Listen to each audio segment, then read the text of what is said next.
Bonsoir, bienvenue dans cette nouvelle émission Quoi de neuf, pardon, pas Quoi de neuf, le kiosque, Mano. C'est pas Quoi de neuf, faut que je me reprenne là un petit peu. Voilà, j'espère que vous avez passé une excellente semaine. Ce soir, dans le kiosque, nous avons comme chroniqueur Maître Philippe Saint-Cyr. Bonsoir, Maître, ça va bien? Très bien. Très bien, Mano. Et puis je m'aperçois que là, la parité est parfaite. C'est pour ça que tu as cette belle chemise. J'ai cru comprendre la dernière fois que ça avait fait plaisir. Donc, il semble que ça soit vrai. Bon, très bien. Merci beaucoup alors à tous les trois. Bonsoir Béatrice Bellé qui nous revient d'un voyage parisien, ça va bien? Oui, bonsoir aux téléspectatrices, aux téléspectateurs. Oui, ça va bien, ça va. Tu as été fait un tour à l'Assemblée nationale? J'ai vu quelques collègues, oui, à l'Assemblée, mais j'ai surtout participer à des réunions importantes du parti, un conseil national notamment du Parti socialiste au lendemain des élections législatives. C'était chaud? Non, c'était... Inespéré peut-être le nombre de candidats que vous avez eu, non? Non. Pas candidats, le nombre d'élus. Non, on stabilise, on va dire qu'on stabilise ce que... On va même un peu au-delà de ce qu'on a fait. Inespéré, je pense pas, mais il y a du travail. Je crois que c'est surtout ça qu'il faut voir. Il y a du travail. Et, merci Jean-Luc Mélenchon pour la NUP. Je crois que merci à toute la gauche d'avoir eu le courage de ne pas rater un deuxième moment historique. Je pense que le premier aurait été celui de la présidentielle. Il aurait fallu que cette gauche soit unie. Moi, je l'ai appelé de mes voeux, tout le monde le sait. Et ce deuxième opus, qui était les législatives, était à ne surtout pas rater. Et je tiens à le dire quand même, mais en l'occurrence, c'est la deuxième fois que Jean-Luc Mélenchon arrive aussi près de la porte du deuxième tour. Le report au moment des législatifs n'était pas présent, donc ça prouve bien que c'est plutôt l'impulsion du groupe et de l'Alliance, de l'Union, qui a permis à chacun de pouvoir tirer son épingle du jeu. Très bien, bonsoir Valérie Vertal-Loyo, merci d'être avec nous une fois de plus, c'est avec grand plaisir qu'on te reçoit. C'est toujours avec du plaisir que je suis là parmi vous, en tout cas bonsoir à toutes et tous. Alors, on va commencer déjà avec toi, Valérie, pour qu'on puisse parler, puisque nous sommes en pleine période d'examen. Les résultats du bac de cette année sont inférieurs à ceux de l'année dernière. Est-ce qu'à dire que on avait des consignes l'année dernière pour être plus généreux pour les copies? C'est pas exactement ça. C'est la première fois qu'on a un vrai nouveau bac, en fait. Il y a une réforme ces dernières années du lycée et du baccalauréat. Et cette année, on voit les premiers effets du nouveau bac. Il faut savoir qu'il y a 40% de contrôle continu pour l'obtention du bac. Et je crois que beaucoup d'élèves ont minoré l'importance du contrôle continu, en sachant que les notes de première et de terminale sont comptées. Il ne faut pas oublier non plus qu'on sort de 3 années particulièrement difficiles pour l'éducation nationale, avec le confinement, avec toute la crise sanitaire qui ont fait que les élèves ont raté beaucoup de cours et puis ont été un petit peu démotivés, c'est normal. C'est la jeunesse aussi, il faut bien le comprendre. Il ne s'agit pas de les pointer du doigt, mais de comprendre les difficultés auxquelles ils ont dû faire face. Donc on a une baisse de 7 points en premier tour, mais je pense qu'il faut aussi qu'on attende le second tour. Les résultats du second tour, on aura ça mardi pour faire un véritable bilan. Mais pour moi, c'est une affaire de contrôle continu. Donc, on verra bien ce que ça va donner à la fin, en fait, quand on aura le second tour, pour pouvoir faire un vrai bilan. Mais en tout cas, je tiens quand même à féliciter tous nos élèves qui ont réussi à leur examen. Et puis, je donne beaucoup de courage à ceux qui sont en train de passer les oraux de rattrapage. Et puis, on croise les doigts pour qu'ils puissent réussir. Mais voilà, il y a un nouveau bac et j'appelle les familles à s'inquiéter des résultats de leurs enfants, tant en première qu'en terminale, parce que le contrôle continu est énorme. On a beaucoup parlé des coefficients extrêmement importants, presque stratosphériques pour les épreuves de spécialité, puisqu'on était à des coefficients très élevés, 16. Et donc, on a pensé à tort que c'était les spécialités qui auraient fait le bac. Alors que, bien évidemment, que les spécialités sont importantes, mais que le contrôle continu aussi a son importance. Il paraît que certains correcteurs disent qu'on a revu leurs notes à la baisse. À la hausse surtout. À la hausse. Je peux entendre à la baisse. Non, à la hausse. C'est à la hausse. Ouais, c'est ça. Donc en fait, des correcteurs sont corrigés. Par Alors, d'autres personnes. Comment ça se passe? Comment ça se passe? Maintenant, c'est par Internet qu'il y a des corrections. Et la chose est que cela permet aux inspecteurs pédagogiques régionaux de regarder les notes et les appréciations qui sont mises. D'accord? Puisque aujourd'hui, on a un bac avec 2 épreuves par spécialité. Ça veut dire qu'il y a toujours une épreuve qui est plus difficile que l'autre. Et on a bien compris qu'il y a eu un ordre qui a été donné pour, naturellement, ça s'est toujours fait, qu'on harmonise. Puisque chaque correcteur a une manière d'harmoniser. Mais par contre, le scandale cette année, c'est que, sans prévenir les collègues correcteurs, on soit allé tripatouiller les notes derrière. Alors que on harmonisait, on avait des réunions avant, sans aucune difficulté, et on disait peut-être que celui-là a corrigé trop dur, celui-là moins. Enfin, on harmonisait. Et chaque collègue était libre et décidait d'augmenter ses notes, etc. Et c'est une démarche personnelle.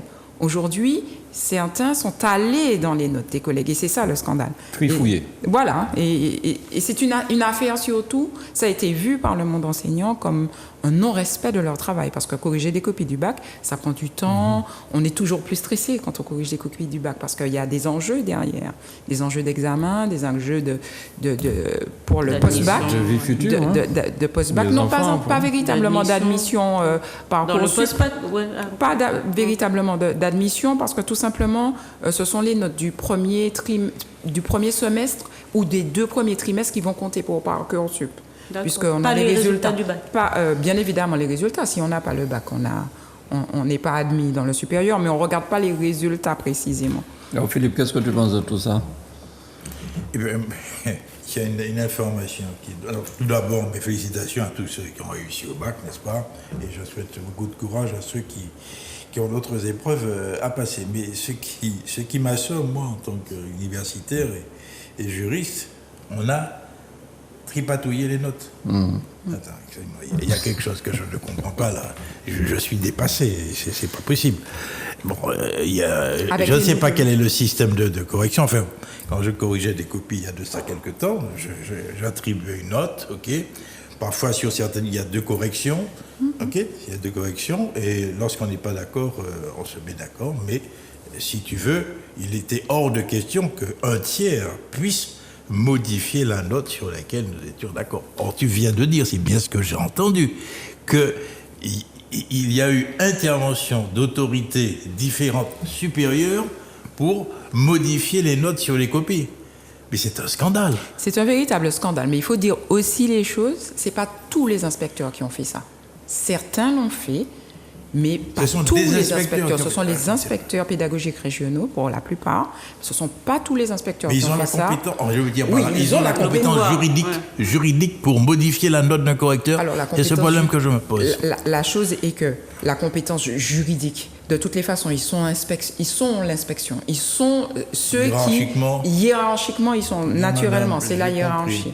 Mais, et c'est ça qui a provoqué le scandale, parce que les collègues ont considéré que c'était un manque de respect. On le faisait avant, mais par nous-mêmes, et c'est chacun des collègues. Comment vous le faisiez avant? C'est-à-dire qu'on avait une harmonisation entre nous. Mais puisque aujourd'hui, il y a Internet, et qu'ils ont accès aux notes et aux feuilles de chacun des élèves, chose qui n'était pas possible avant, eh bien, ils se sont permis d'y aller et d'augmenter, par exemple, tous des paquets de plus 1 point, plus 2 points. Et au niveau national, j'ai entendu que sur certaines disciplines, on a augmenté de 6 points. Mais ce qui me gêne, c'est que ceux qui ont 9, ils ont 15, mais ceux qui avaient déjà 16, on ne les augmente pas. C'est ça aussi derrière. Donc il y a eu cette inégalité. Nous espérons profondément que le ministère va se saisir de ça pour pouvoir protéger, en tout cas. Ça s'est fait sur le plan national. Ça s'est fait sur le plan national, tout territoire confondu. Ici, il y a eu aussi certaines choses qui ont été faites. On a eu des retours. Bien. Mais bon. Moi, je reste muet. Tu restes muet. Ah oui, ça m'assomme. Alors Béatrice, qu'est-ce que tu penses de tout ça? Oui, félicitations à tous les nouveaux bacheliers. On sait à quel point c'est un moment stressant dans notre cette vie de préadulte.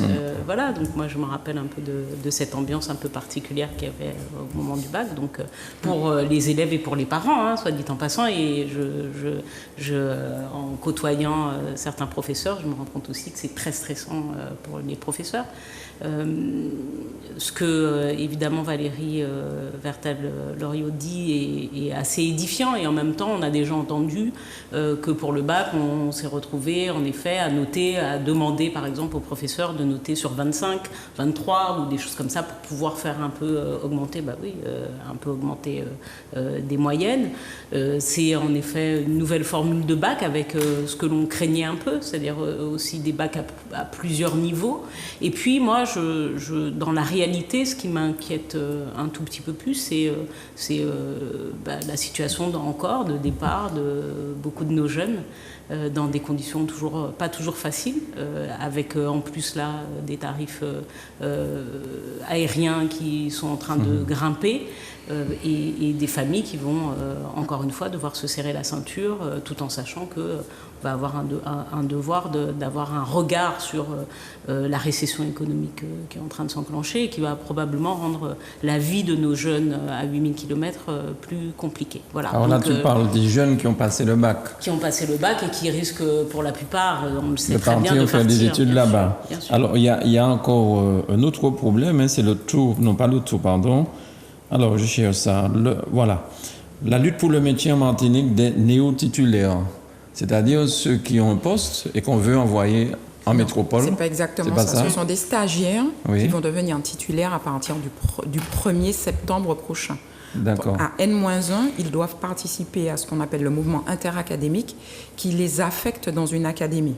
Donc nos stagiaires en général font leur stage sur l'Académie Martinique, en général, parce qu'on a déjà aussi des premiers retours sur le fait que certains sont déjà pour le stage envoyés dans d'autres académies.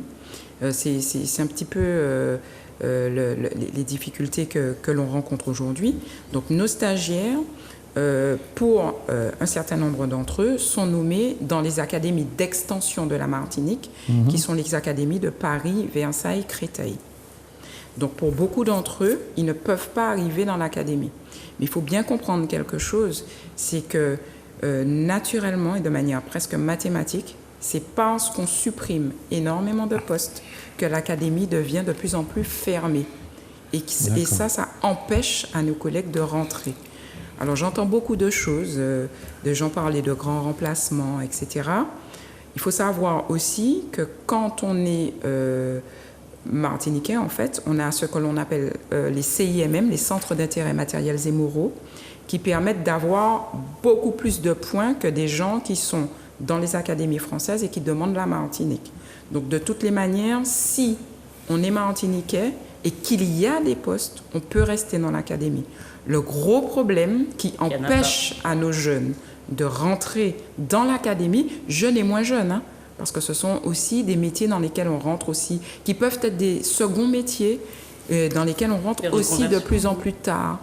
Donc le problème, c'est qu'on supprime tellement de postes. Sur ces 10-12 dernières années, on a supprimé 1200-1300 postes dans cette académie. Donc vous comprenez bien que s'il y a beaucoup de suppression de postes, on ne peut pas faire rentrer des personnes dans l'académie Martinique. Et c'est ça notre bataille.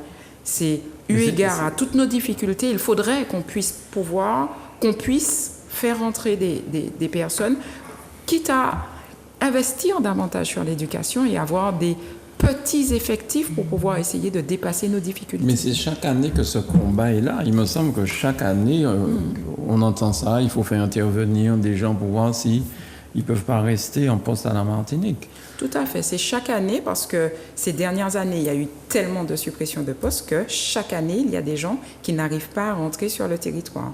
Nous sommes ou à y rester. Non, ce n'est pas une histoire de rester, non.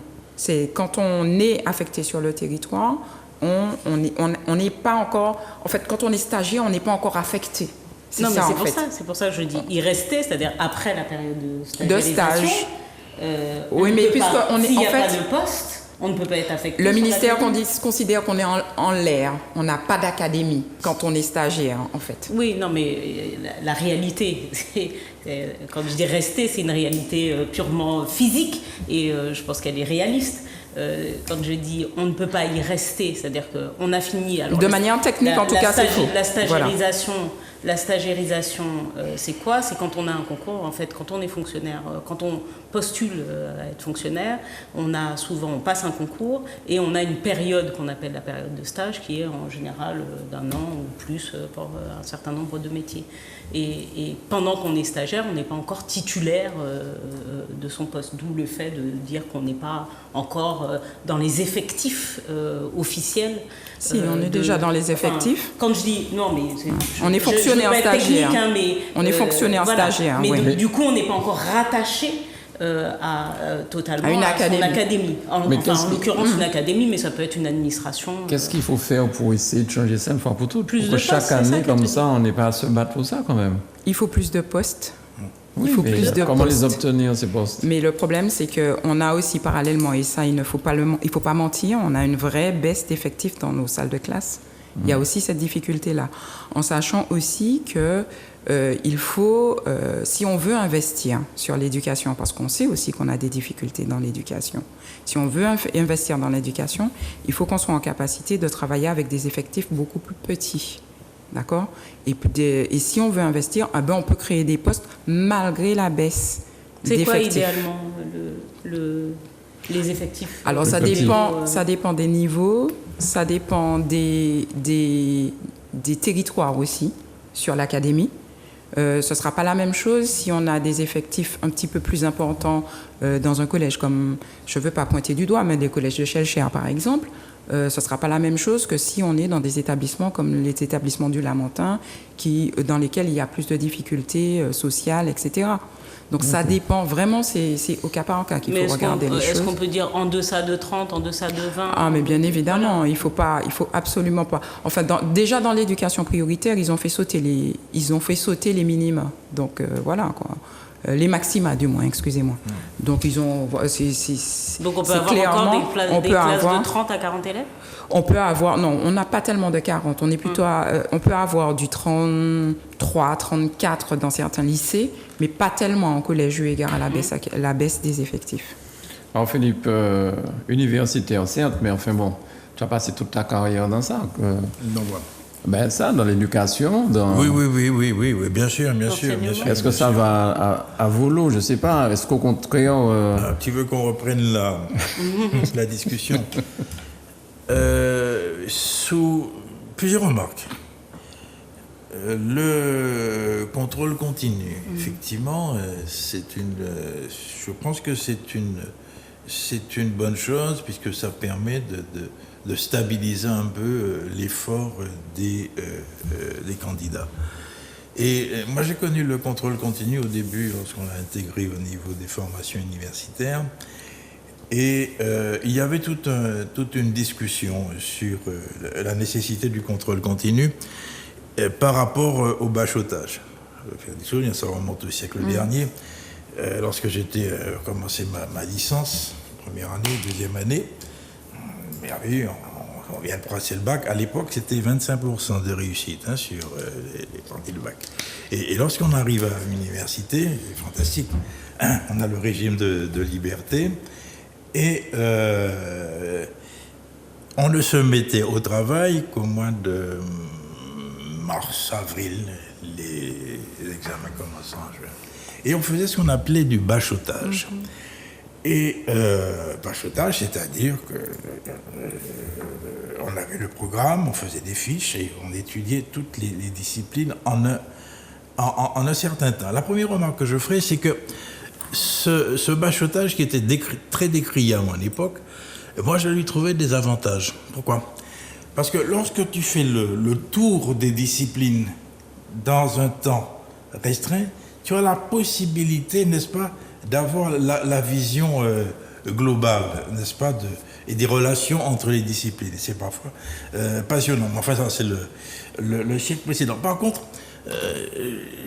je reviens sur la problématique. J'ai lu un ouvrage qui a été rédigé par une collègue professeure de droit à Nantes, où, si tu veux, elle a écrit un ouvrage sur les fautes grammaticales, syntaxe, d'orthographe dans les copies qui lui arrivent. Elle est professeure, donc elle corrige les copies, et elle fait la constatation suivante, c'est que les fautes sont de plus en plus nouvelles. Il y en a qui n'existaient pas, et il y en a de nouvelles qui apparaissent. Et il y a de quoi s'interroger. Je ne sais pas, peut-être que vous avez des éléments de réponse, mais il y a incontestablement au niveau du niveau culturel une diminution du niveau, un affaissement du niveau. Et je prendrai mon exemple par rapport à mon père et moi, différentes générations. On a fait latin, grec, non, je ne faisais pas de grec, le latin. Bon, et samedi c'était le thème ou la version latine, et mon père lisait le latin dans le livre qu'a traduit, ce que je n'ai jamais pu faire. Donc déjà à l'époque, il y avait une différence de culture. Mais il me semble qu'il y a une évolution considérable. Je ne sais pas, je voudrais poser la question. À mon époque, Michel n'est pas là, mais réussir au bac, c'était 20-25% de réussite, hein. Et puis lorsqu'on réussit au bac, c'était les bonhommes dans les rues, etc. Okay. Ce qui n'est plus le cas. Mais comment peut-on, c'est le Candide qui parle, hein, comment peut-on arriver effectivement à des 80% de réussite au bac? Comment est-ce possible? Comment expliquer cela? C'est une volonté politique. Ça a été une volonté au départ. politique du départ. Ça a été une volonté politique du départ d'amener 80% d'une classe d'âge au baccalauréat. Il y a eu aussi énormément de réformes qui ont fait constamment, dont la volonté était constamment de baisser le niveau. Parce qu'à un moment, j'ai bossé aussi en collège en éducation prioritaire longtemps, on nous disait que l'essentiel c'était apprendre à lire, compter, et on constate que de plus en plus, les élèves sont lecteurs, mais ils ne comprennent pas obligatoirement ce qu'ils sont en train de lire. C'est une vraie difficulté. Quand tu parles d'orthographe, qui était quelque chose de fondamental pour nous, en fait, c'était essentiel. Aujourd'hui, ça semble être un détail. Et j'ai l'impression que les parents ne réalisent pas à quel point les écrans sont mauvais et ont des conséquences sur... Plus on est sur écran jeune, plus on a du mal à se concentrer. Il y a une image qui chasse l'autre et qui fait que tout ce qui est du domaine de l'orthographe, alors je ne sais pas, je ne suis pas une spécialiste d'apprendre à écrire, d'apprendre à lire, ça ce sont mes collègues du premier degré, mais il me semble, il n'est pas question non plus de dire c'est à cause des collègues du premier degré, ceux-là vont dire c'est à cause des collègues du collège, ceux-là disent c'est à cause des collègues du lycée, etc.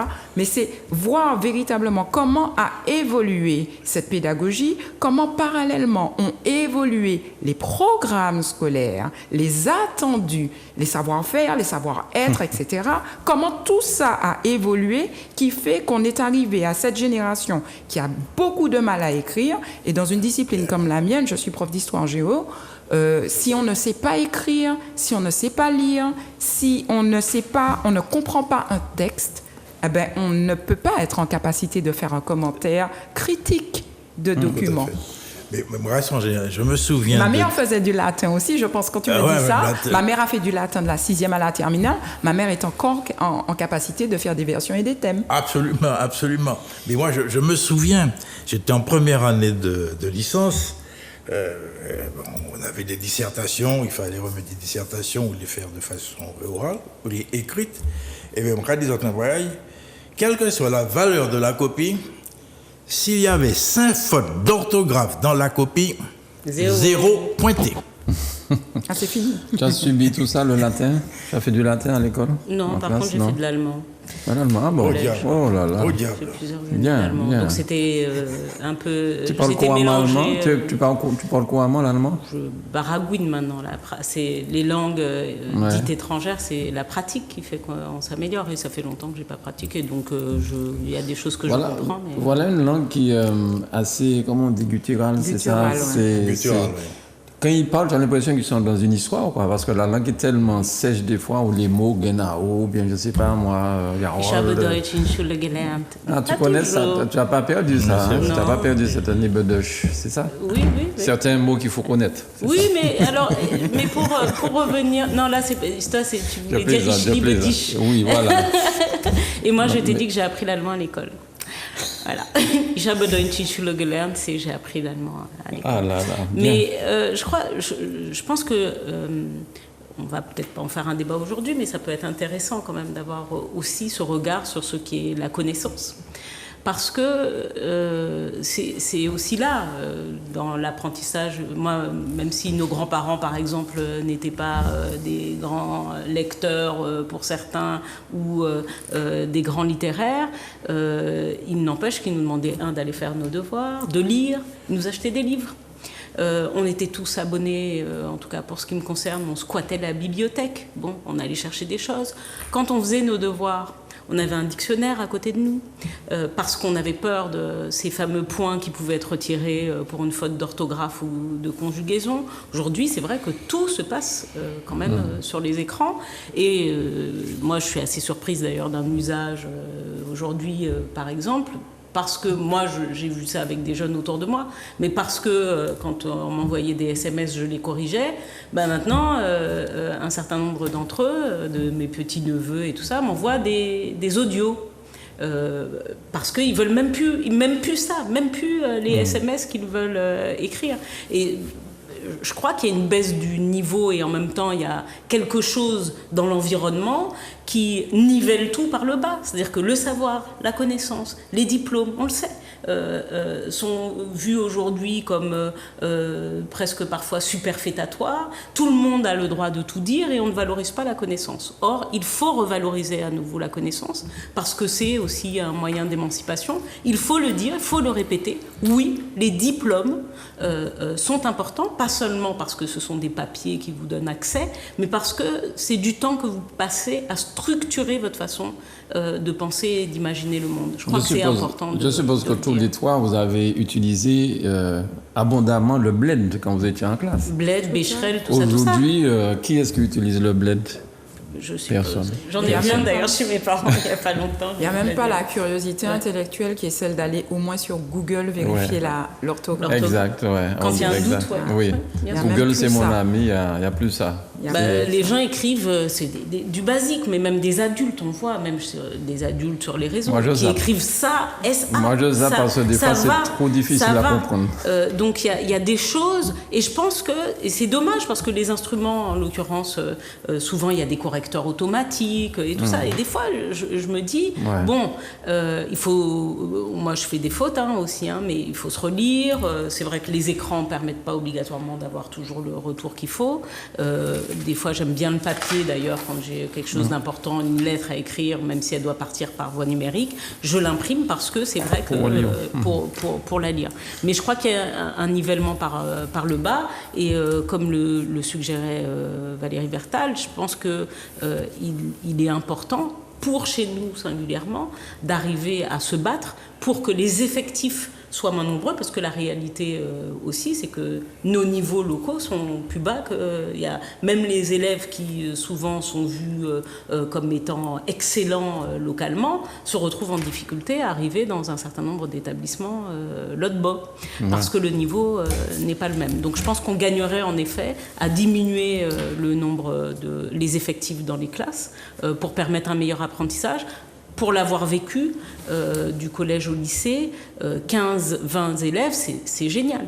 C'est-à-dire qu'il y a une interaction que l'on peut avoir avec le professeur, le temps aussi qui est donné à répondre aux questions et à s'attarder parfois sur les élèves, qui permet également de s'intégrer mieux et d'apprendre davantage et mieux. Alors, ce n'est certainement pas le seul remède. Non, c'est l'un des remèdes. Je dis, on gagnerait aussi sur ça. Tu as dit des choses extrêmement importantes, n'est-ce pas? C'est qu'on met derrière les mots et les idées que l'on... Ah oui, d'accord. Et on a 15-20 élèves, bien évidemment, c'est extraordinaire. Moi, j'ai vu quand on a eu les classes divisées en deux, comment on était en capacité de travailler plus vite, d'aller plus rapidement, etc., puisqu'il y avait le problème sanitaire. Mais il faut avoir envie, il faut redonner l'envie et l'amour du travail et l'amour de la connaissance. Et c'est là qu'on pêche aussi beaucoup. Ouais. C'est là qu'on pêche aussi. Alors pour le contrôle continu, est-ce que quand même quelque part, c'est pas... Moi j'imagine un élève qui travaille bien toute l'année, le jour du bac, est malade, soit le stress sur ça, et voilà, c'est foutu. Alors que s'il y a le contrôle continu, on voit avec les différentes notes tout au long de l'année que c'est quand même peut-être une élève qui a un bon niveau. Parce que j'ai vu, ça s'est passé pour des gens que je connais.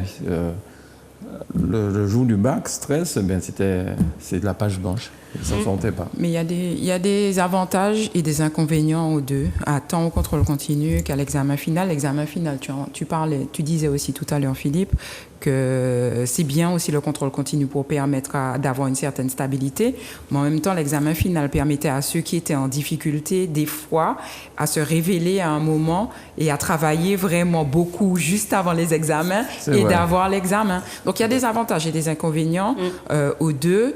Mais en général, celui qui a des bonnes notes pendant toute son année de première et de terminale, même au-delà du stress, bien sûr, il peut être stressé, mais le contrôle continu, c'est 40%. Hein, donc, ça veut dire quand même que c'est une part importante. Et puis, on regarde le dossier aussi, parce qu'on remplit des dossiers, les professeurs de première et de terminale remplissent des dossiers. On regarde les dossiers au moment du bac, pour voir si on peut le tirer par le haut, etc. Il y a beaucoup de choses qui sont faites pour bonifier, pour tirer les gamins vers le haut. Très bien. Alors, cette fusillade à Ozanam ce week-end porte à 14, même plus, 15 homicides par arme à feu depuis le début de l'année et un de plus hier soir. Cette nuit, à 4h30, pour être précis, à Debrian. On sait que le président du conseil de la CT, le président du conseil exécutif a écrit au ministère pas de l'Outre-mer, au président carrément, au Premier ministre, je crois peut-être. Mais je ne sais pas. Il me semble que c'est au ministre de l'Intérieur. Au ministre de l'Intérieur, M. Darmanin. Mais je ne sais pas comment sa missive a été acceptée. Est-ce qu'il y a déjà des retours positifs ou pas, puisque ça se passe la semaine dernière. Mais il y a de quoi vraiment être affolé aujourd'hui pour sortir. On peut sortir la nuit aujourd'hui, on se pose des questions. Je voudrais faire un commentaire. Je crois qu'on a franchi je ne sais pas si vous avez regardé la télé il y a 2 jours. On faisait allusion, n'est-ce pas, à ces événements. Et on interviewait des jeunes, des personnages dans toutes leurs dimensions et dans tous leurs habits. OK ? D'accord ?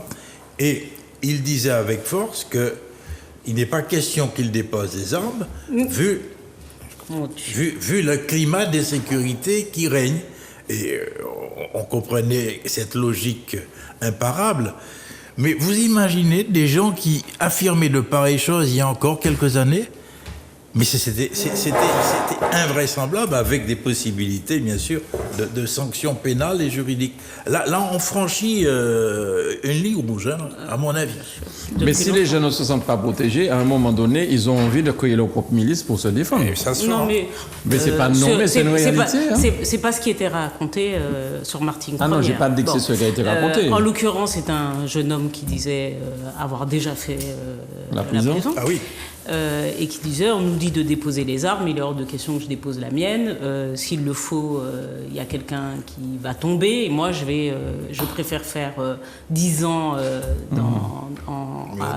entre 4 murs que être entre 4 planches. Bon. Mais je crois que clairement, on le sait, il y a... mais c'est un aveu, public. L'aveu, il est très clair, déjà. Il est que, les personnes affirment, et on le voit aussi sur les réseaux, être armées. Bon, elle justifie ça par le fait que certainement, en face d'elle, dans des milieux quand même, il faut quand même qu'on soit sérieux. Mais les gens ont peur pour leur vie. Les gens ont peur pour leur vie, donc mais ils ont envie de se défendre eux-mêmes. Je veux bien les gens ont peur. Enfin, excusez-moi, c'est pas n'importe qui se fait tuer. Il faut pas non plus. Il y a des agressions. C'est quand même dans des milieux. À Saint-Ville, il y a quelqu'un qui mangeait dans un restaurant et balle, c'est bien lui qui l'a eu. Oui, mais c'est. Ou un accident de la circulation, le type a tiré son pistolet, il a battu l'autre. conducteurs. Aujourd'hui, ça devient grave. mais Il y a une majoritairement, c'est quand même dans des milieux de délinquance, il faut quand même se le dire.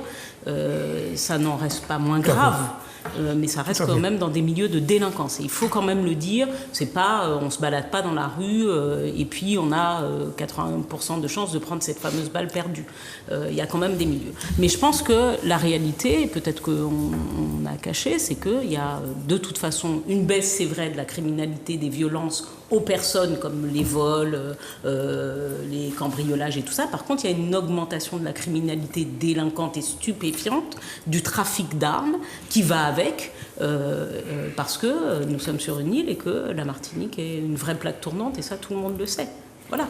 Et la vraie question aujourd'hui, qui est celle que pose évidemment un certain nombre d'élus et qui est légitime, c'est de savoir quels sont aujourd'hui les moyens mis en œuvre par l'État, parce que c'est un pouvoir, le pouvoir, l'ordre public, la sécurité des personnes, ça reste un pouvoir régalien. Quels sont les moyens mis en œuvre par l'État? Et la réalité, c'est qu'en novembre et décembre de l'année dernière, lorsqu'il y avait les barrages, le constat était clair. Il n'y avait pas de moyens humains, matériels, pour aller parfois sécuriser un certain nombre de personnes et de zones. Certains barrages, oui. Valérie, sur ça, sur cette violence. En fait, ça nous C'est même renvoie pas de la un petit violence, peu. c'est des meurtres carrément. Oui, là, c'est de la... Ça nous renvoie un petit peu à une discussion qu'on a eue ici même sur le RAID. Vous vous rappelez quand il y a eu... on a dit qu'on donnait des moyens supplémentaires dans la police et que tout le monde s'était levé, comme quoi il ne fallait pas qu'on ait le RAID en Martinique, etc. Voilà. Eh ben, mais pour arrêter le brigand à Debouillant dernièrement, c'est bien le raid qu'on a fait venir de Guadeloupe, je crois. Il faut savoir qu'on est... la Martinique, c'est un des territoires où il y a le plus de tués par arme à feu. On est dans le top 3 des tentatives d'homicide par arme à feu devant Marseille. Devant Marseille. On est dans le top 3 des armes saisies après contrôle. Il y a entre 5 et 10 armes qui sont saisies par semaine. Ouais. Donc il y a un vrai problème. Et le monde de la police, le monde de la justice, ils disent tous la même chose, c'est qu'il manque de moyens. C'est qu'on manque de moyens et qu'il faut trouver des moyens pour pouvoir aller chercher les voyous. Puisqu'il s'agit de ça, quand il y a des meurtres, il s'agit de voyous. Ouais. Donc moi, je suis extrêmement inquiète. C'est vrai que ce sont pas... on ne prend pas une balle comme ça, mais en même temps, sur le Bishop, une moto est passée sur une dame, et puis elle a perdu ses jambes, ou elle est en passe de perdre ses jambes, je ne sais pas, et la personne a fui. Donc ça aussi, ce sont des choses graves. Ça ne se passait pas, ça fait une vingtaine d'années dans notre territoire. On s'arrête pour voir ce que l'on a fait, etc. Aujourd'hui, on fuit. Non, ça m'est déjà arrivé, la personne ne s'est pas arrêtée. Ça m'est même déjà arrivé que des motards, parce que tu t'es pas suffisamment mis sur le côté, ralentissent pour te péter ton machin. Oui, mais là, ce sont des jambes qu'on a cassées. Des gens... Oui, mais là, voilà. C'était pas volontaire, mais là, le fait est qu'on est face à un délinquant, mais c'est quand même, on a les délits de fuite en matière de violence routière, c'est pas... Moi, je trouve quand même qu'il faut écouter et voir ce genre de choses-là comme une augmentation de la délinquance. Je voudrais ajouter des comportements, en tout cas, chiffre qui est beaucoup plus dramatique. C'est que la prison, c'est une école de formation, la délinquance. Okay, et au contraire, ce sont des galons que tu as là pour le bad boy. Ok, d'accord. 70% de récidives. Réfléchissez. 70% de récidives en matière de... Donc 30% simplement. Et toutes les personnes qui sont condamnées ne peuvent pas effectuer leur peine parce que la prison est trop petite. Donc faut-il en créer une ou deux autres supplémentaires? Si ça ne marche pas, la question c'est est-ce que c'est la bonne forme, mais on doit se poser à nouveau par contre la question aussi de la présence des forces de l'ordre sur la voie publique. Moi j'ai fait un jour la remarque au préfet, je lui ai dit je suis désolée, mais je ne vois plus de forces de l'ordre, et c'est vrai qu'à l'époque c'est M. Sarkozy qui avait fait disparaître la fameuse police de proximité, qui avait aussi vocation à avoir des présences dissuasives sur le terrain. Moi je le dis comme je le pense, mais enfin il y a une diminution des effectifs. Deux, il y a également des personnels qui sont en maladie, parce que être agent de police sur un territoire aussi petit, c'est dans une société de face à face, c'est pas obligatoirement très facile. Béatrice, c'est politique, ce que tu dis là. Après Sarkozy, il y a eu Hollande, il y a eu déjà Macron. Bon, il ne faut pas tout mettre sur le dos de Sarkozy s'il n'y a pas de police. Pourquoi les autres n'ont pas fait revenir la police? Non, mais c'est parce que c'est long de remettre en place de la police de proximité. Ça fait deux autres mandats quand même. Mais il y a eu des effectifs de police après, sous Hollande, qui ont été mis en œuvre. Quand on voit comment ces malfrats-là se comportent, c'est pas en faisant de l'îlotage avec des policiers qui vont parler avec les commerçants, tout ça, que ça va régler le problème. Non, mais la présence, ça c'est prouvé. Et ça, c'est ce qu'on appelle, c'est ce qu'on apprend, et c'est la première chose d'ailleurs qui apparaît dans les constats. La présence des forces de l'ordre dans l'espace public a tendance de toute façon à faire diminuer la criminalité. Ça, c'est dans tous les rapports, et les policiers sont d'ailleurs les premiers à pouvoir le dire, mais il y a des criminalités qui sont plus compliquées que d'autres. Et c'est d'ailleurs pour ça qu'on dit qu'il y a des zones de non-droit où la police aujourd'hui ne peut plus rentrer et tout ça, parce que l'on sait quand même que la présence de la police Alors, Michel, sur décisive. Cette violence-là et 14, 15, 16 homicides en Martinique par arme à feu, quel est ton constat sur ça? Je prends la suite de ce que vous dites, mais enfin, pour moi, c'est un reflet de la déliquescence de la société martiniquaise. Bon, c'est-à-dire la déliquescence dans tous les domaines, au point de vue moral, au point de vue civique, au point de vue économique, au point de vue social. Bon, par conséquent, nous sommes dans une société qui perd ses repères et ses traditions, et notamment le respect de la vie d'autrui. Bon, par conséquent, nous avons dit ici, il y a peut-être 2 ou 3 semaines, avec François Lubin, il a utilisé une expression que j'ai trouvée intéressante et que je pense que nous devons reprendre à notre compte. La Martinique doit se reprendre. La Martinique doit se reprendre. Ça veut dire que ce n'est pas seulement un problème de police, c'est un problème de formation, d'éducation, de moralité, etc., etc. Alors, il y a des mesures évidemment immédiates, comme effectivement, comme dit tout à l'heure Béatrice Bélier, la présence de la police dans les quartiers sensibles, etc. Dans l'espace public en général. Dans l'espace public. Bon, j'ai écouté, il se trouve que je suis tombé hier sur LCI sur la retransmission du discours de politique générale de Mme Borne. Et j'ai trouvé ça intéressant parce que... Certaines personnes ne savent pas c'est qui, Michel. C'est qui, Mme Borne? La première ministre... D'accord.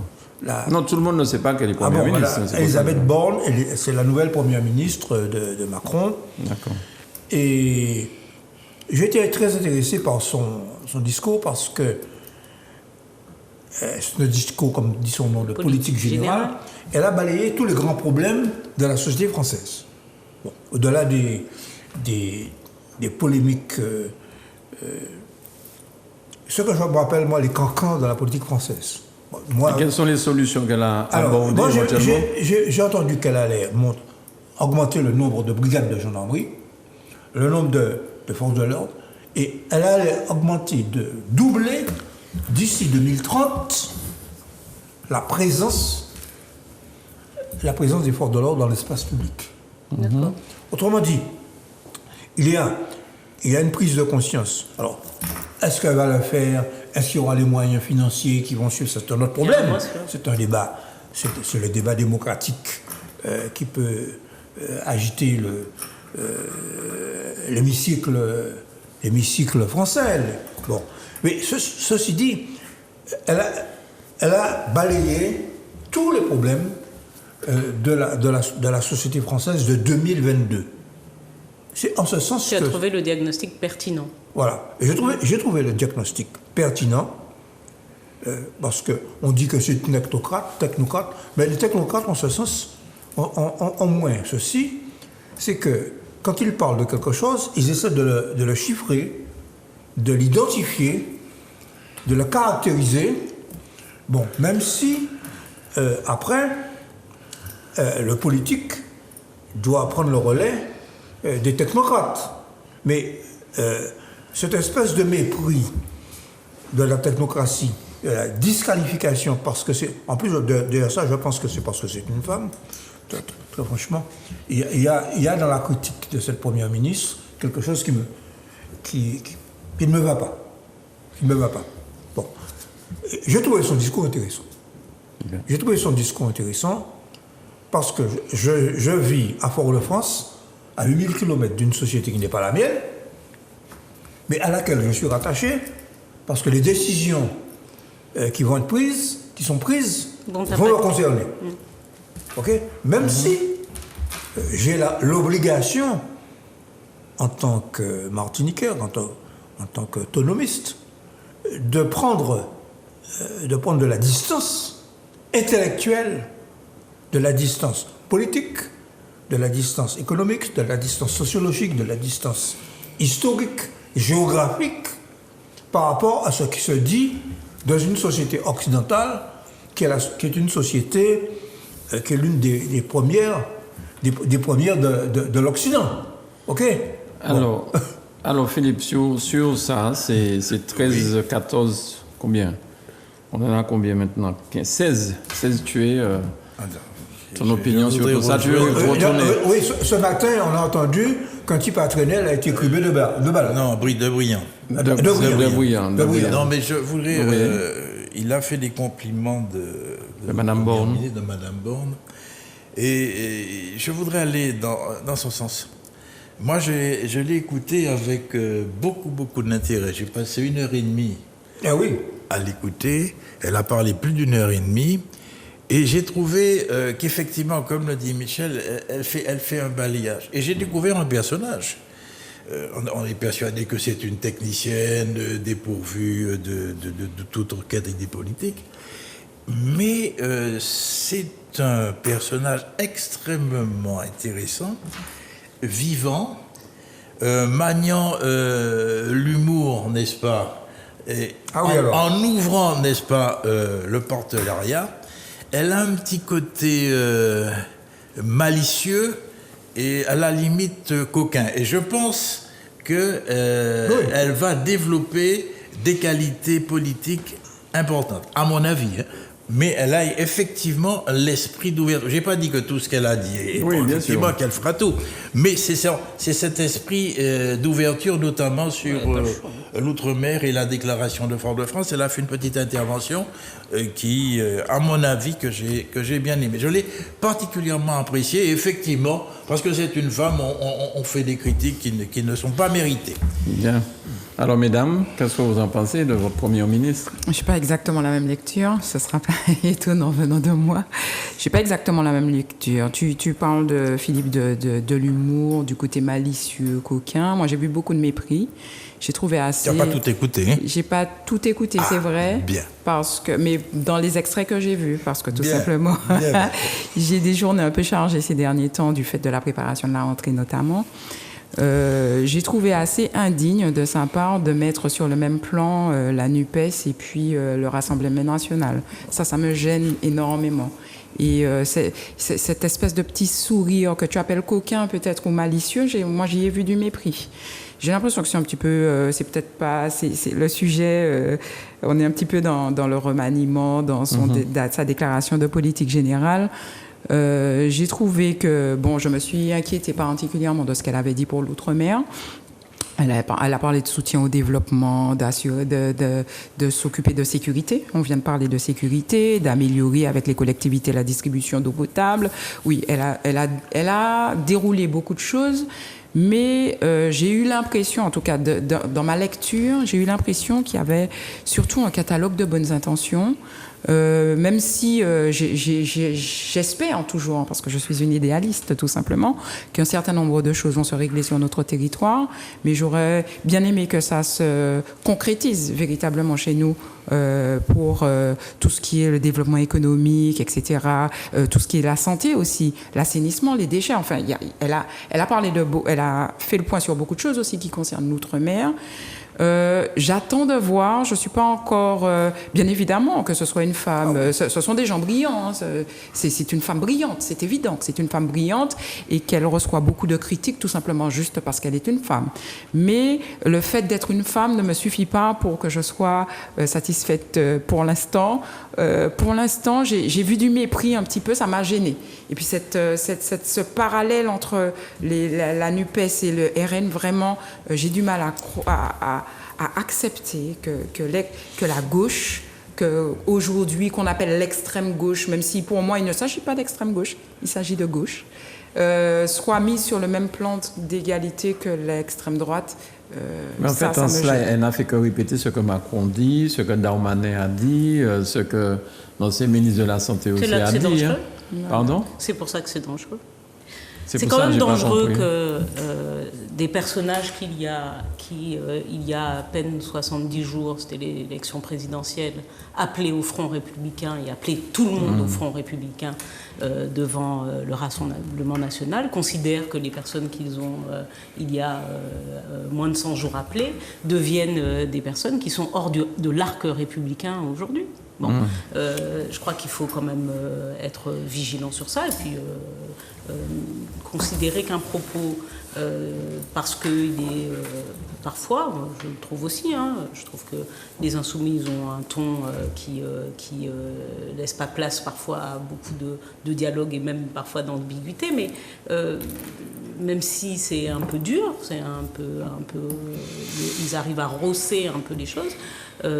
C'est pas pour autant qu'ils sont hors de l'arc républicain. C'est ça la réalité. En tout cas, les valeurs qu'ils défendent ne sont pas anti-républicaines. Le fait de défendre une 6e éventuellement république n'est pas anti-républicain. On nous parle encore de république. Moi, je suis d'accord. J'ai pris le temps d'écouter. Il y a des conseillers autour de la première ministre. Alors, elle a bien dit et elle a bien peut-être repris son discours. La réalité, c'est qu'elle n'est pas la seule à le faire, mais elle a très bien évoqué le constat que l'on peut faire de la société, mais dont ce gouvernement, en tout cas pour ce qu'il représente en tant que parti politique, a une certaine responsabilité. La déliquescence aujourd'hui ne peuvent pas non plus arriver. C'est le fait politique aujourd'hui, tout le monde arrive comme un sous-neuf. Bon, ils ne sont pas neufs, c'est 5 ans là qu'on a de la politique macroniste. Donc, si bilan il y a, il faut qu'ils prennent leur part de responsabilité dans le bilan écologique, parce qu'elle a mis l'écologie en premier. Cherté de la vie, pouvoir d'achat. Alors, pouvoir d'achat, quand on a, dans ses premières actions gouvernementales au mandat précédent, retiré 5 € d'APL aux plus pauvres, vous remarquez, messieurs, que ce sont les femmes qui sont les plus dures avec une femme. Hein. Ah, mais c'est pas étonnant. C'est pas étonnant du tout. Non. Non, ne développe surtout pas parce que c'est faux.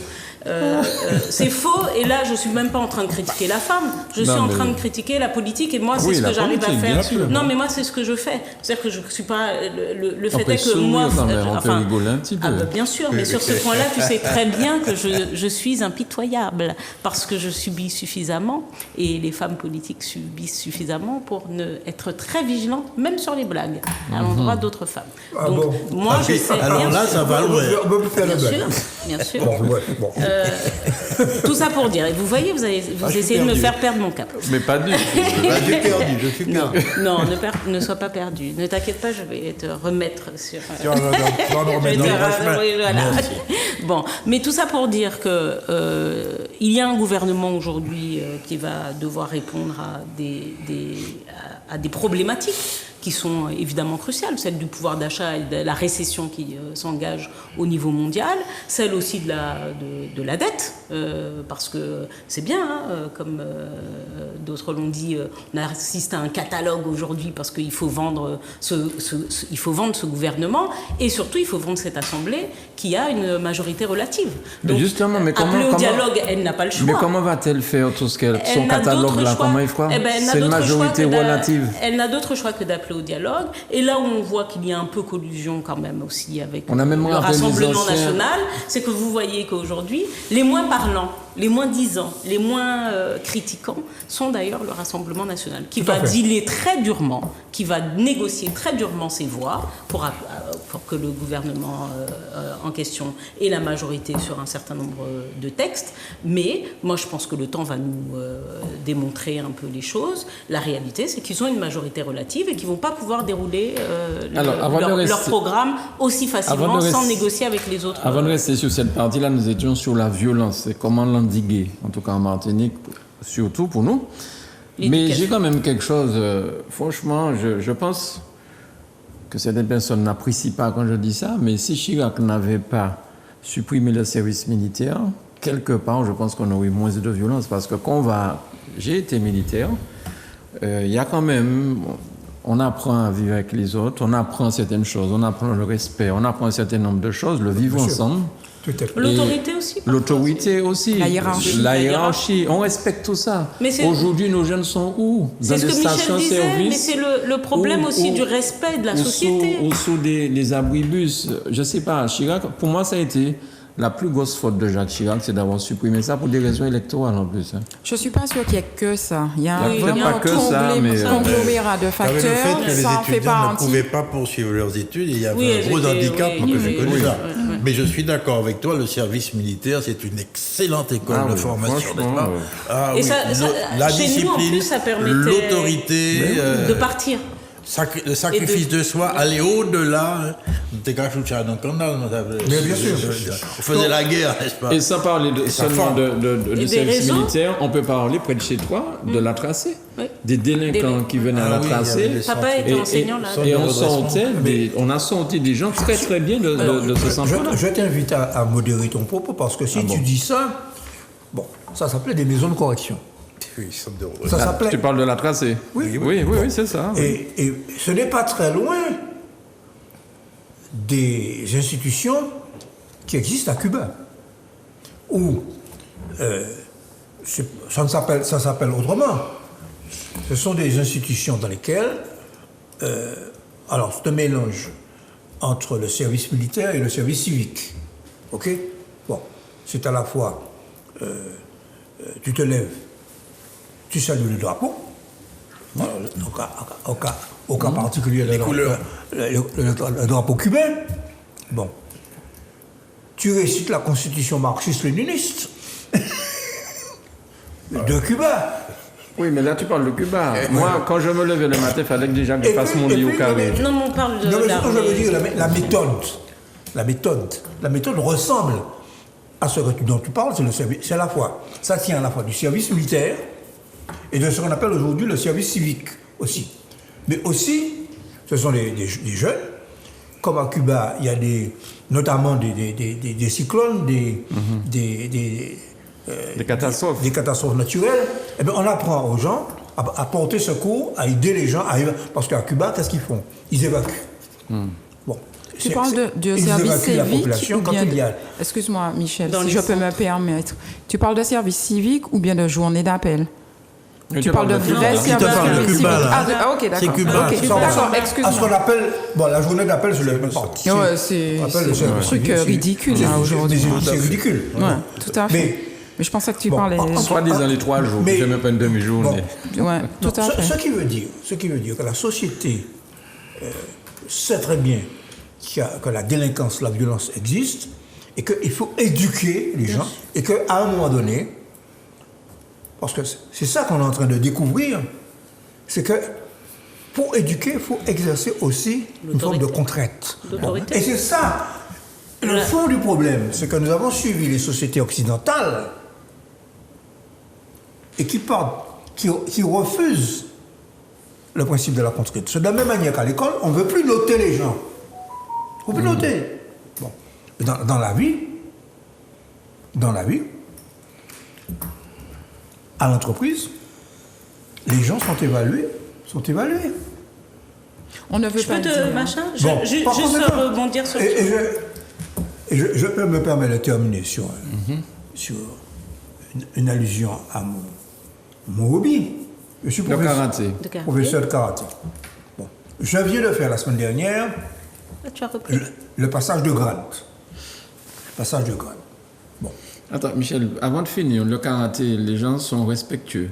Exactement. Ils écoutent. J'écoute. Ils respectent la hiérarchie. Exact. Ils saluent les maîtres. Tout à fait. D'accord? Donc, voilà. Eh bien Nous sommes voilà. d'accord. Mais tu as appris dans ma bouche ce que j'avais rappelé. Non, mais c'est ça, c'est ça. Bon, c'est ce ce que qu'on a j'avais perdu. rappelé. C'est-à-dire que le Japon a, comme d'autres sociétés asiatiques, mais particulièrement le Japon, a compris que pour pouvoir progresser dans le développement, il fallait à la fois prendre le meilleur de la tradition, ok, et prendre le meilleur de la modernisation. C'est ce qu'a fait l'empereur du Japon en 1866. Ok. Bon. Autrement dit, je vais pas. Nous avons fait des exercices qui s'appellent les katas, qui existent depuis 3 siècles avant Jésus-Christ et qui sont immuables.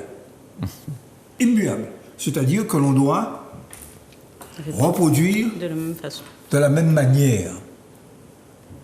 Et puis en même temps, nous avons fait de la compétition moderne, c'est-à-dire du combat, avec des règles où on doit respecter, on ne doit pas toucher. Bon, il y a 2 jeunes filles qui se sont battues, il y en a une qui a donné un coup de pied à l'autre, qui est, bon, vous êtes sanctionné. Autrement dit, c'est de l'énergie, de la violence contrôlée. Contrôlé. Ok, bon. Autrement dit, ce que je veux dire, c'est que il n'y a pas d'éducation, de civisme, s'il n'y a pas transmission de valeurs, Mais bien sûr. s'il n'y a bien pas de sûr. transmission de Bien sûr. valeurs. Or, Je suis d'accord. qu'est-ce qui s'est passé à Martinique? On est entré dans la modernité, comme disent les sociologues Osier Lafontaine et Lucrèce, dans des ouvrages remarquables.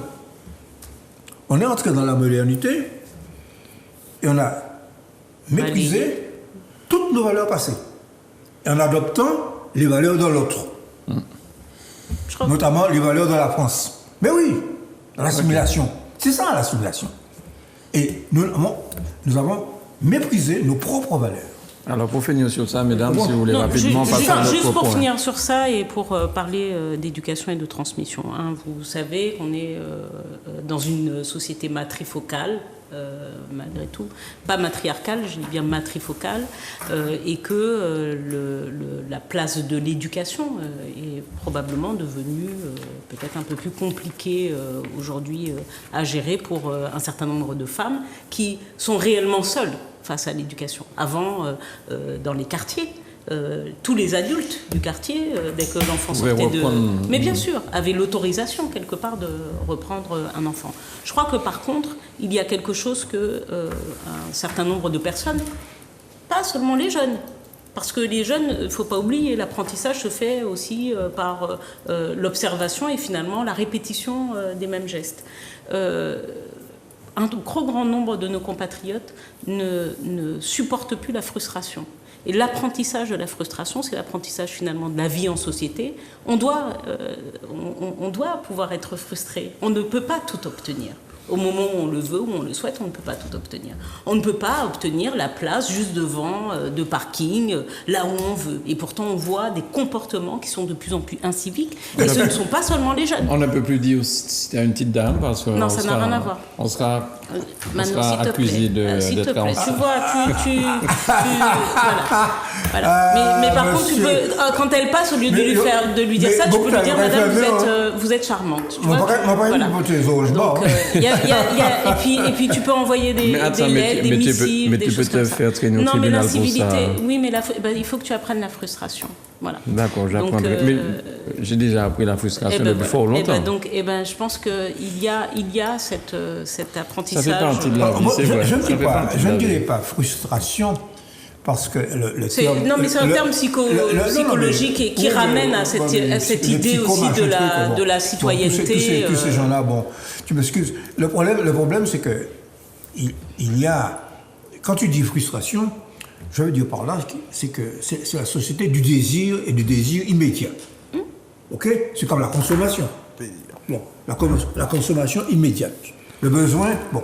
Et il est certain que il est certain que dans une société, on ne peut pas obtenir immédiatement ce que l'on veut sans effort et sans avoir... Ah non, il y a Ça des gens- s'appelle la frustration. Non, il y a des gens Bon, des gens qui et c'est- obtiennent un iPhone 13 sans beaucoup de Oui, difficultés. non, hein. le problème, c'est que puisqu'il a comment un il faut. iPhone, eh bien, je te prends le tien. Tu dois c'est tout. travailler. Bon, Donc tu dois souffrir Bon. de devoir attendre ou travailler ben pour oui, pouvoir l'obtenir. Très bien, je ne sais pas. Voilà. Non, mais normalement. Donc j'utilise Bref. des mots différents de ceux que tu utilises, mais je vais les utiliser de manière positive. C'est-à-dire, c'est l'éducation à l'effort. OK? Bon. L'éducation à l'effort que nous devons apprendre dans une société qui est une île sous-développée, qui n'a pas de matière première, et qui dépend de l'autre, et qui, pour pouvoir obtenir ce qu'elle veut, globalement, il ne suffit pas de mendier à Maman la France, ok? Il faut faire soi-même, et puis le complément, c'est ce qu'on appelle la réparation. Le complément, on le demande à l'autre. Mais à partir du moment où nous-mêmes, nous, Martiniquais, Alors, nous avons fait l'effort d'obtenir ce que nous voulons. tu parles de c'est moment un la échec. France. Tu parles de moment la France. On va passer à notre sujet. Voilà. Les Outre-mer sous la tutelle du ministère de l'Intérieur. Qu'est-ce que ça change? Alors juste à... Oui. Est-ce que c'est une régression ou pas? Bon. Parce que ce n'est pas un ministère De plein de exercice. plein exercice. Hein. C'est quand même... Est-ce que c'est pas une vision peut-être... certaines personnes m'ont dit c'est pour nous punir d'avoir été aussi rebelles avec cette histoire de vaccin, tout ce qui s'est passé en Martinique et en Guadeloupe. Mais juste pour finir sur l'armée, vous savez, à l'armée, lorsque vous faites de la prison, si vous faites 30 jours de prison, votre service est prolongé de 15 jours. Ça s'appelle le RAB. Ouais. Donc, tous ceux qui rentraient là et qui étaient méchants d'après eux, quand ils faisaient quelques jours d'armée, quand ils ont compris qu'ils vont rester à l'armée, quand les autres copains ne vont pas en tirer. Parce que lorsque vous faites le persan, c'est-à-dire lorsque vous passez de 100 jours, vous passez en dessous des 100 jours qui vous restent, tout le monde commence à crier libérable, tout ça. Je vous avoue que ça a calmé beaucoup de personnes, cette histoire-là. Tout simplement, c'est tout simplement, comme tu disais, il faut peut-être à un certain moment, il faut aussi pas punir, mais il faut être plus dur pour que les gens comprennent. Alors, Monsieur Darmanin, c'est notre nouveau patron. Quel est votre avis sur ça, Madame Valérie Vertan-Loriot? Mais j'ai l'impression que pour moi, ça ressemble à un petit signal quand même. Un petit signal. Et je mets ça en parallèle avec l'insécurité sur nos territoires. Elle est tellement forte qu'aujourd'hui, on dépend plus du Premier ministre, parce que souvent on dépend du Premier ministre, mais on dépend du ministre de l'Intérieur. J'ai l'impression que c'est un petit signal, mais il est vrai qu'on pense à M. Darmanin, à sa personnalité, la personnalité du ministre de l'Intérieur. On est quand même un petit peu en droit de s'interroger, parce que bon... il a prouvé à certains moments qu'il avait des idées un petit peu, j'ai envie de dire, qui ressemblent à la droite très dure. Il a fait un certain nombre de déclarations qui ont pu nous choquer. Enfin, quand il dit « Si je suis maire de Tourcoing, je ne célébrerai pas personnellement de mariage entre 2 hommes et 2 femmes ». Ça me fait penser à certaines idées de certains partis. Quand j'entends le mot « violence policière », moi personnellement, je m'étouffe. Et la suite, c'est la suite qui est importante. La police exerce une violence, certes, mais une violence légitime. Enfin, il y a des choses et des déclarations qui ont déplu. J'attends de voir, hein, de toutes les manières. Et puis bon, franchement, je dis des choses aussi clairement.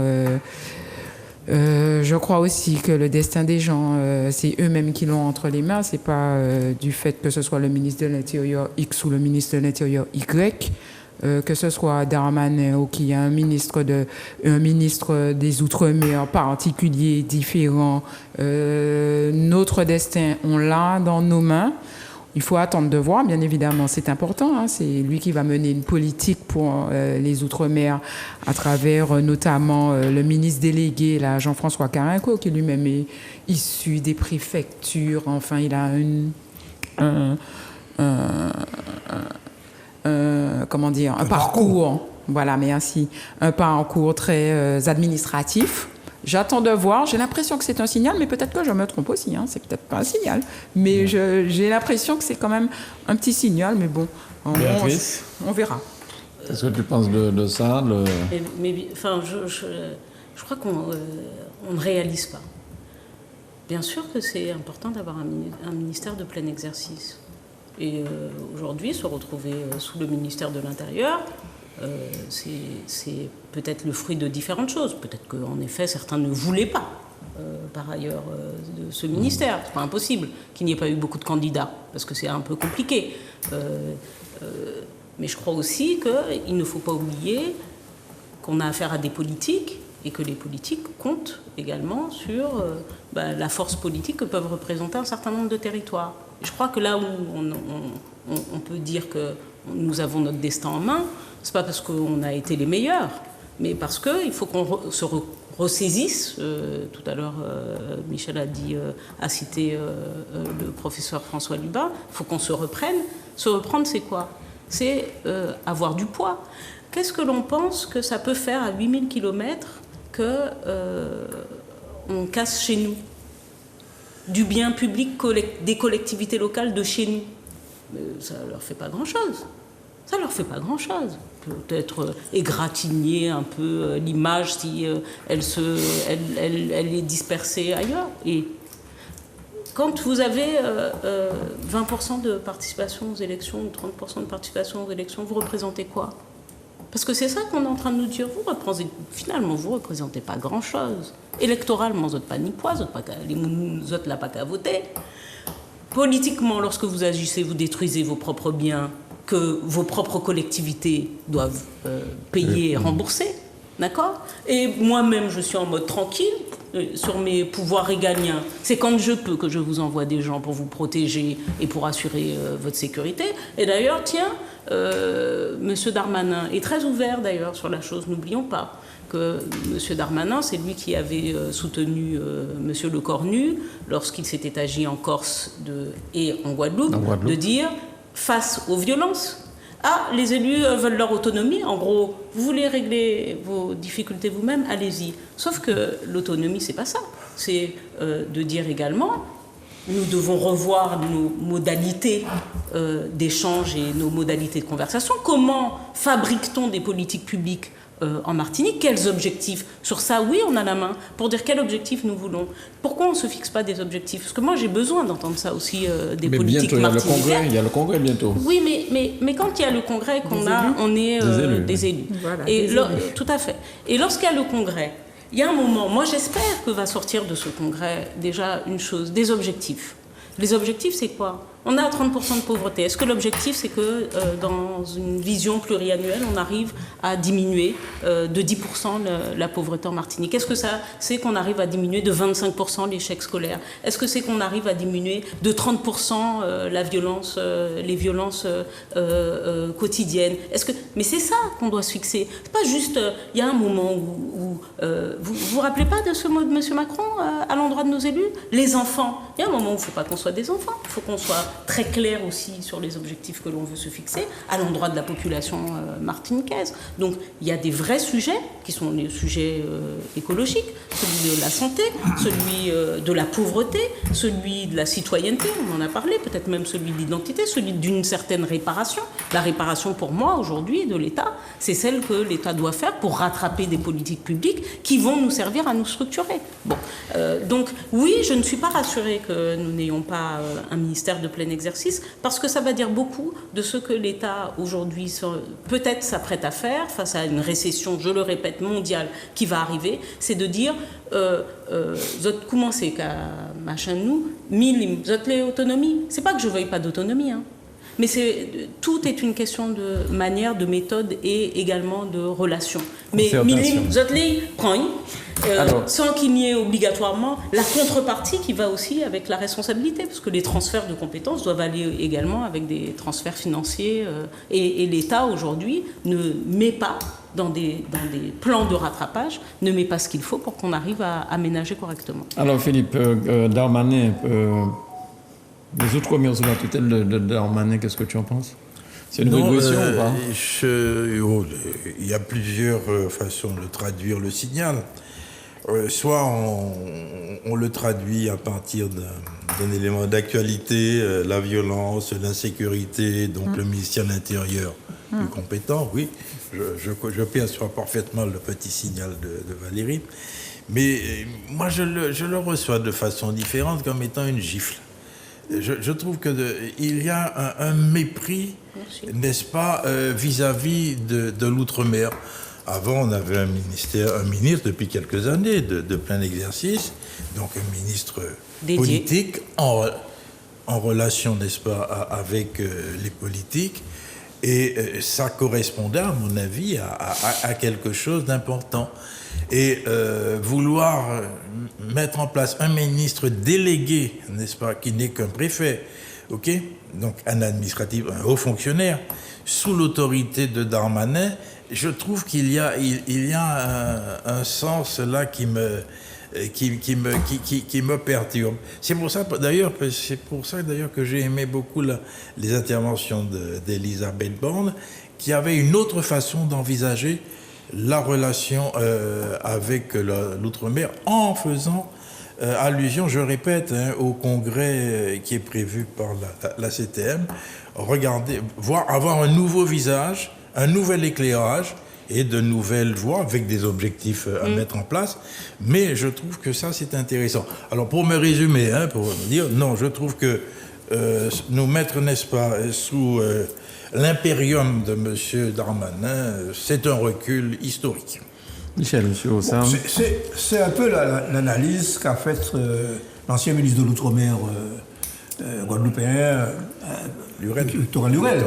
Il a dit en gros que c'est une régression de passer d'un ministère de plein exercice à un ministère délégué. Bon. Et en particulier que ça veut dire que la première question outre-mer, c'est d'abord l'ordre et la question du développement en second rang. Bon. Cette analyse est intéressante. Mais j'aborde la question de manière différente.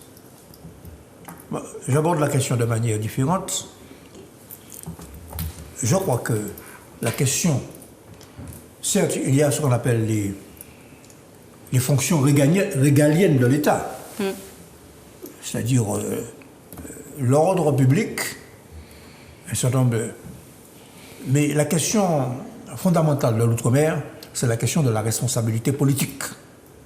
C'est, à mon avis, sur cette question, notamment, va-t-on répondre, oui ou non, quel que soit ce qui sortira du Congrès.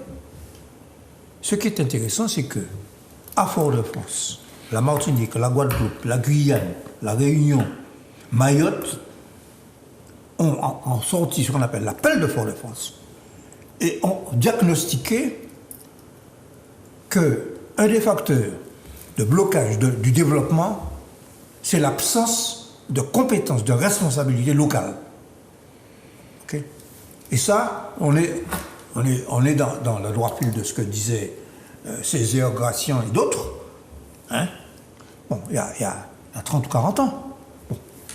Et par conséquent, c'est ce déblocage, cette autre vision de l'outre-mer qu'il faut avoir. Par conséquent, Jean-François Carenco est un préfet, d'après ce que dit... ancien préfet de Guadeloupe. Ancien préfet de la Guadeloupe. Bon, d'après ce que dit Lurel, il a manifesté un grand intérêt pour la connaissance des réalités guadeloupéennes. Bon. À l'époque. Bon, personnellement, je l'ai côtoyé dans ma carrière. Je ne dirais pas autant que Lurel. Je ne dirais pas autant que je ne peux pas le dire parce que je suis en train, encore en tant qu'ancien de la direction de la concurrence et de la consommation, astreint à une certaine forme d'obligation de réserve, mais c'était plutôt un préfet autoritaire. Il a peut-être changé.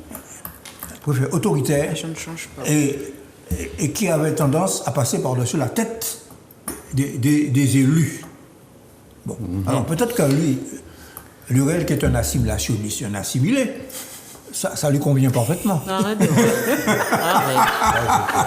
Bon. Mais non, mais c'est quel manque de respect quand même.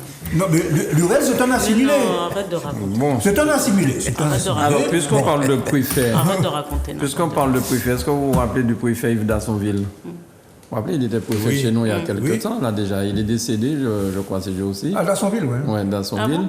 Ouais. Il a été. Et il me semble qu'il n'a pas été en Nouvelle-Calédonie. Il a été au commissaire en Nouvelle-Calédonie après nous.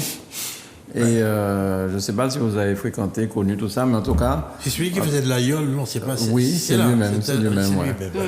Et, Dassonville, à mon avis, parmi les préfets que j'ai eu l'occasion de côtoyer, avait un grand intérêt sur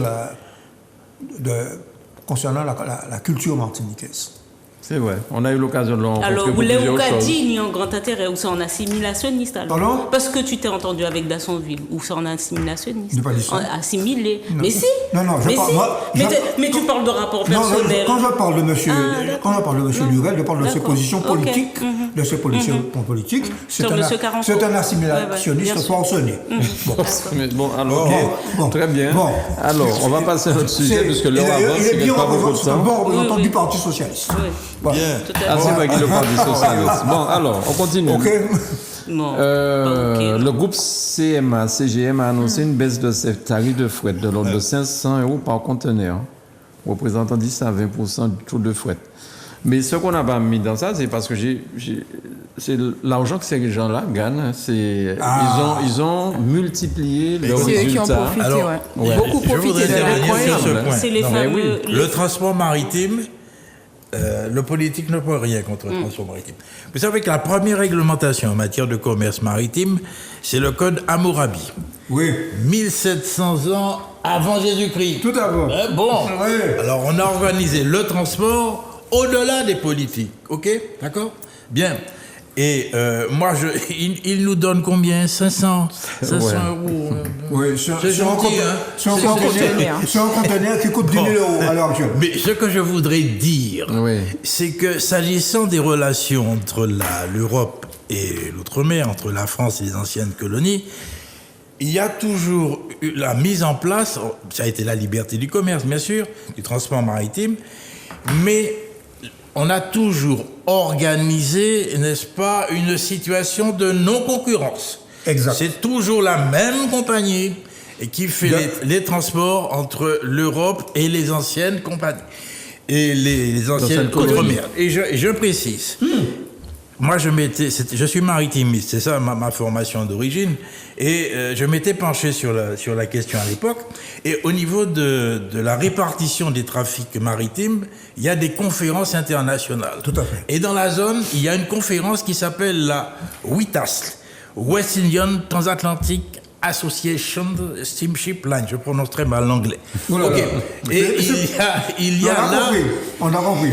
Il y a là, effectivement, il y a eu une sous-conférence au niveau de la conférence internationale où cette conférence réservait aux compagnies françaises, et en particulier à l'ancienne CGT, n'est-ce pas, la relation entre la métropole, les Antilles-Guyane. Donc, c'est un marché super protégé. Et il est très très difficile d'entrer dans ce milieu pour avoir les éléments, parce que c'est la haute aristocratie. Et il serait temps que Les armatures. nous penchions sur cette problématique et que nous ayons les tenants et les aboutissants.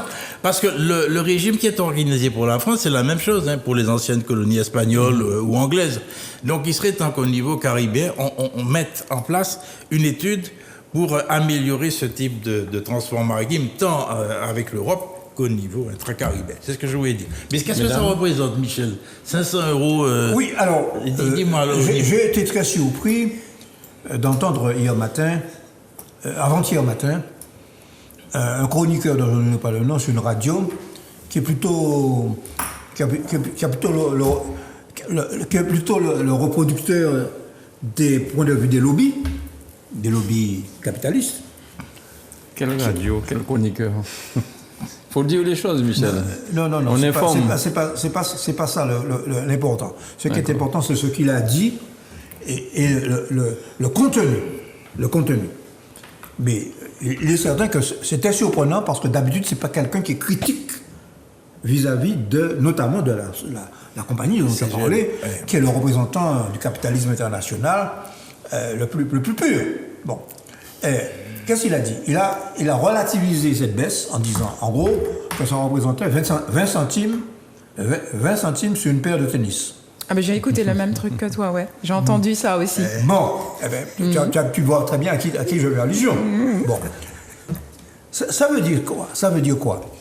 Ça veut dire que la compagnie en question, il faut la nommer, c'est CMA-CGM, c'est le successeur de la compagnie générale transatlantique, qui a été privatisée, qui était une compagnie d'État depuis 1635. Tu as dit avant Jésus-Christ, mais je parle de Colbert. Mais tu parles de Colbert. De la Martinique française. C'est la date. C'est l'héritière de la Compagnie des Indes occidentales. C'est pour ça que tout à l'heure, la compagnie, c'était pas... Qui veut que les colonies n'existent pour la métropole que parce qu'elles achètent les produits de la métropole, que les produits sont transportés L'exclusif. sur les navires de la métropole. Ça s'appelle le pacte de l'exclusif. C'est le régime de l'exclusif. Autrement dit, ça nous rappelle que notre pays Martinique, département comme il est, soi-disant, est encore en matière économique, dans certains domaines de l'économie, dans le régime de l'exclusif. Et dans sa grande générosité, il nous accorde une baisse de 7%, parce que 500 € sur un conteneur qui coûte 10 000 €, c'est 5%. OK? Alors qu'il a fait 18 milliards. Voilà, 18 milliards de profits. C'est ce chiffre-là, le résultat qui m'intéresse. 18 milliards, je te donne le chiffre. C'est 18 milliards de profits en 2021. OK? 18 milliards de profit. Hein. De C'est profit, pas le de chiffre bénéfice. d'affaires, c'est le bénéfice. C'est pas de chiffre d'affaires. Hein. Pas pareil. Bon. Et c'est tellement extraordinaire qu'il y a un chroniqueur qui est assez spécialisé dans ces questions économiques dans le journal Le Monde qui s'appelle Philippe Escante. Je vous invite à taper Le Monde, Philippe Escante. Il a dit que grâce à la CGM, la France, qui a une balance commerciale déficitaire, a eu une balance des paiements. Enfin, les économistes feront un petit peu la différence, je ne vais pas faire un cours d'économie, a eu une balance des paiements grâce à la CGM positive en 2021. Autrement dit, on a demandé, le ministre de l'économie, plutôt que de réglementer, il s'est heurté à un problème que tu viens d'évoquer avec beaucoup de talent, cette fameuse conférence où finalement on ne peut pas réglementer, on ne peut pas intervenir en matière de fixation des tarifs de fret. Eh bien, il a demandé un effort qui a été fait pour toute la France et notamment pour les Outre-mer. Mais la question qui est posée, la véritable question, et ça nous ramène au problème de la vie chère, et ça nous ramène au discours de Mme Elisabeth Borne, et ça nous ramène au problème de M. Carinco et du fait qu'on soit ministre de plein exercice ou pas. Moi, ce qui m'intéresse, c'est est-ce que oui ou non, le ministre de l'Outre-mer va fourrer son nez dans le tarif de fret. C'est ça le problème. C'est ça le problème. Tu viens de dire, Michel, tu viens de dire que c'est depuis 1600, je ne sais pas trop quoi. 35. 35. Alors, pourquoi tu veux que ce gars-là puisse pouvoir faire ça? Alors, est-ce que l'État... Commission d'enquête parlementaire. Ce serait ça la véritable Oui, problème. mais ça les dépasse. Hein. Alors là, on me fait signe que l'heure est déjà dépassée. Ah bon? L'État veut renationaliser EDF. hein. Est-ce une bonne chose ou pas? Oui. Pas du tout. Ça, enfin, c'est pas... Oui. Alors, moi, En fait, je réponds oui. Je réponds oui parce que dans le monde d'aujourd'hui, et on s'en rend compte avec beaucoup de déplaisir, que les États doivent contrôler l'énergie. OK? Et avec la guerre en Ukraine, l'État français s'est rendu compte, avec la guerre en Ukraine, notamment le problème du gaz, etc., du pétrole russe et compagnie, qu'il doit contrôler l'énergie. Et par conséquent, et je pose la question, si l'État renationalise EDF, qu'est-ce qu'il attend pour nationaliser la Sahara? Voilà. Et aussi les autoroutes en France. Hein. Alors, Valérie, on pourra faire le tour. Déjà, l'État détient déjà 84% d'EDF. Donc, 84%. Donc, on donc, est en train de faire un truc. ouais, mais il faut surtout savoir que EDF est extrêmement endetté. Ouais. Et que c'est la raison pour laquelle il nationalise. Et que derrière, c'est bien évidemment le citoyen qui va payer, hein, c'est sûr, et que c'est le contribuable qui sauve EDF. Tout à fait. Non, mais tu as de raison. sa dette, c'est le contribuable. Mais personne d'autre. Mais tout et dans tout et vice-versa. Béatrice. Ce n'est pas une bonne nouvelle parce que ça montre que la version EDF, alors avec un actionnariat public-privé, est un échec. Voilà. EDF est un échec aujourd'hui en matière de services et de délégation de services publics. C'est un échec. EDF est endettée à plus de 70 milliards d'euros.